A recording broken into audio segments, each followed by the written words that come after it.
RSS కార్యాలయంలో బాంబులు తయారు చేస్తున్నప్పుడు అవి ఈ బ్రదర్ పేరు కాంబ్లే బ్రదర్. ఆర్ఎస్ఎస్ మరియు బజరంగ్ దళకు చెందినటువంటి కొంతమంది తీవ్రవాదులు బాంబులు తయారు చేస్తూ ఉండగా అవి పేలి ఇద్దరు చనిపోయారు, నలుగురు గాయాలు. ఆర్ఎస్ఎస్ కార్యాలయంలో 2006లో కొంతవరకు మీడియా కవర్ చేసింది.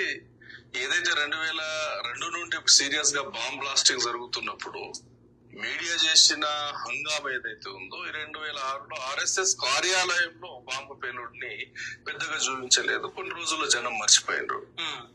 కానీ 29 సెప్టెంబర్ 2009 మాలేగావ్ లో బాంబు పేలుడు జరిగింది. మహారాష్ట్ర మాలేగావ్ లో బాంబు పేలుడు జరిగిన తర్వాత చాలా మంది చనిపోయారు, చాలా మంది గాయాలైనాయి.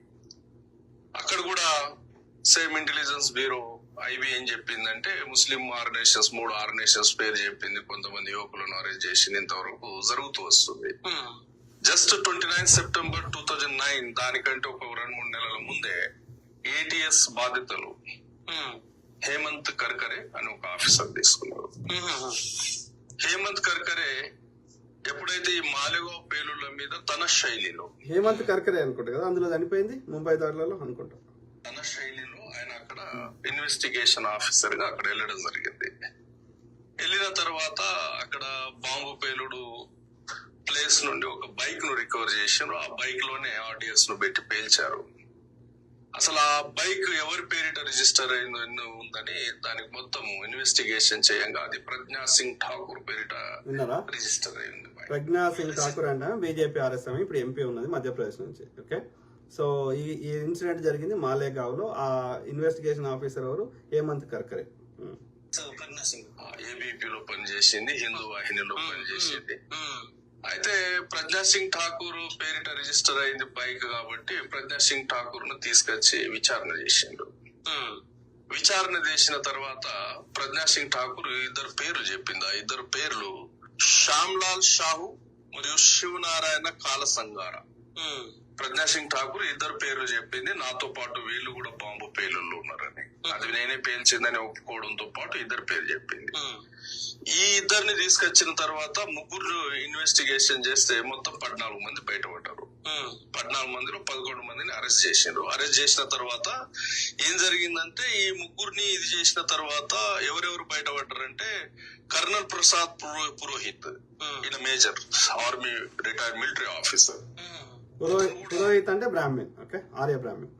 ఈ బాంబు పేలుడులో భాగం ఉంది, అతను కూడా పాల్గొన్నాడు. అతన్ని అరెస్ట్ ప్రజ్ఞా సింగ్ ఠాకూర్ అంటే ఆమె కూడా బ్రాహ్మణ్. రమేష్ ఉపాధ్యాయ, ఆ తర్వాత జమ్ముకు చెందినటువంటి శారదాపీఠము ఉపాధ్యాయ బ్రాహ్మణ్, ఆర్య బ్రాహ్మణ్. సన్యాసి దయానంద్ పాండే, సమీర్ లాస్ట్ నేమ్ బట్టి అన్ని చెప్పొచ్చు. ద్వివేది, చతుర్వేది, శర్మ, శాస్త్రి, పాండే, ఇవన్నీ ఆర్య బ్రాహ్మణ్స్. వీళ్ళ పేర్లు బయటకు వచ్చినాయి. మీరు అన్ని బాబాలు సన్యాసులు వీళ్ళకే అవసరం ఉంటుంది.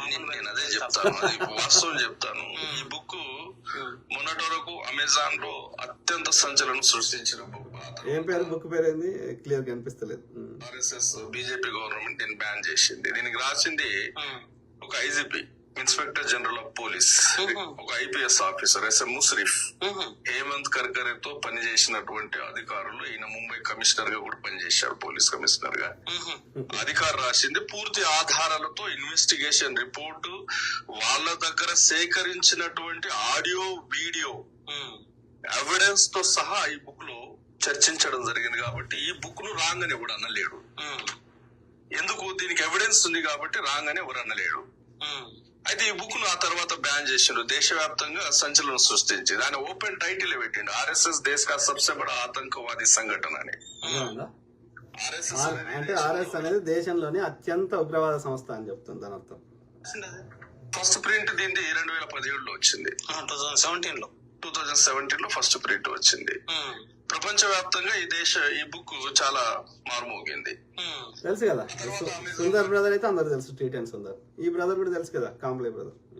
కొన్ని సంస్థలు దొరకకపోయినా ఇక నాలాంటి వాళ్ళకు డైరెక్ట్ ఆఫీసర్ కాంటాక్ట్లు ఉండడం చేత నేను కూడా ఈ బుక్ సేకరించిన, దాన్ని సీరియస్ గా స్టడీ చేసిన. ఈ పేర్లు బయటపడ్డ తర్వాత వీళ్ళందరినీ ఇన్వెస్టిగేషన్ చేసినప్పుడు ఎవరి దగ్గర నుండి అంటే దయానంద్ పాండే దగ్గర నుండి 2 ల్యాప్టాప్లు జప్తు చేసిండ్రు.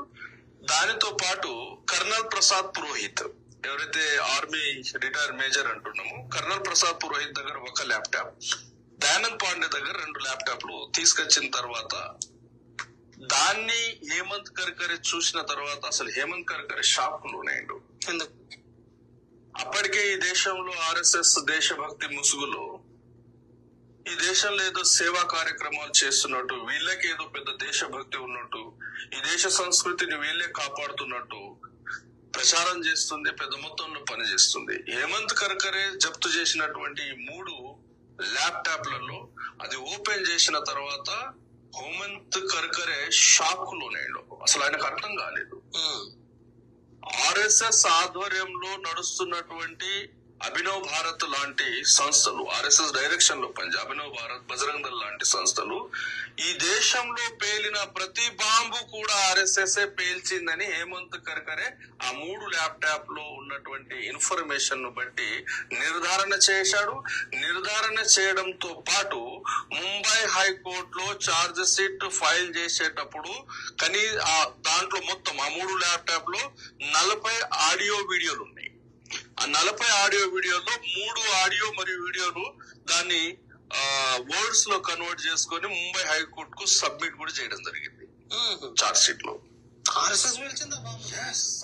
అర్థమైందా?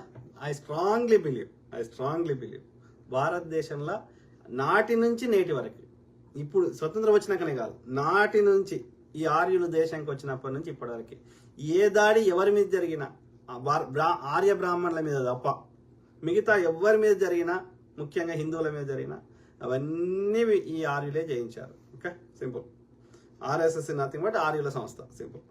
ఆర్య బ్రాహ్మణుల సంస్థ, చిత్ప్లవన్ ఆర్య బ్రాహ్మణులు, నార్త్ ఇండియన్ తెల్లతోలున్న బ్రాహ్మణులు. దేశంలో పేలిన ప్రతి బాంబు 2008లో హేమంత్ కర్కరే మాలేగావ్ బాంబు పేలుడిని తనదైన శైలిలో ఇన్వెస్టిగేషన్ చేసినప్పుడు, వీళ్ళందరూ బయటపడ్డప్పుడు వీళ్ళ దగ్గర నుండి సేకరించినటువంటి ల్యాప్టాప్ లో వాళ్ళు జరిపినటువంటి మీటింగ్లు ఏవైతే ఉన్నాయో రికార్డ్ అయి ఉన్నాయి.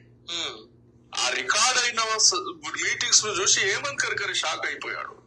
ఈ దేశంలో పేలిన ప్రతి బాంబు కూడా ఆర్ఎస్ఎస్ పేల్చింది. హైదరాబాద్ లో పేలిన బాంబులు ఆర్ఎస్ఎస్ పేల్చింది.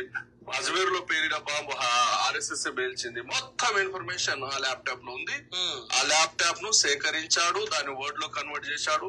ఆ తర్వాత హేమంత్ కర్కరే తీవ్రవాదుల దాడులో హతమయ్యాడు. 2011లో హతమయ్యాడు. Okay, including Pakistan, including China తోటి వీళ్ళే చేయించారని అంట. ఇప్పుడు కూడా చేయించుంటాం. తీవ్రవాదుల దాడుల పేరిట ఆర్ఎస్ఎస్ హతం చేసింది అనేది చూడాలా. దాని మీద కూడా ఈ ఆఫీసర్ హూ కిల్డ్ కర్కరే అనే పుస్తకాన్ని రచించడం జరిగింది. దాంట్లో క్లియర్ గా సమాచారం ఇచ్చాడు. ఖచ్చితంగా హేమంత్ కర్కరే తీవ్రవాదుల దాడుల్లో చనిపోలేదు, ఆర్ఎస్ఎస్ వాళ్ళే చంపారు. ఆయన క్లియర్ గా చెప్తున్నాడు. ఆయన అక్కడ వాడినటువంటి బుల్లెట్స్ కావచ్చు, ఫైర్ చేసినటువంటి డైరెక్షన్ కావచ్చు, తీవ్రవాదులు ఉన్నటువంటి డైరెక్షన్ కావచ్చు, అన్ని కోణాల్లో ఆ పుస్తక రచయిత మాజీ పోలీస్ అధికారి చాలా క్లియర్ గా చెప్తున్నాడు. హేమంత్ కర్కరే తీవ్రవాదుల దాడులు హతం కాలేదు, ఆర్ఎస్ఎస్ వాళ్ళే కాల్చి చంపారని కంక్లూషన్ కి వచ్చాడు హుకిల్ కర్కరేలో. ఎందుకంటే ఎలాంటి ఆధారాలు ఉన్న వాళ్ళని కూడా చంపేస్తారు. గుడ్ ఎగ్జాంపుల్, గోద్రాలో హోంశాఖ మంత్రి హిరేన్ పాండ్యన్.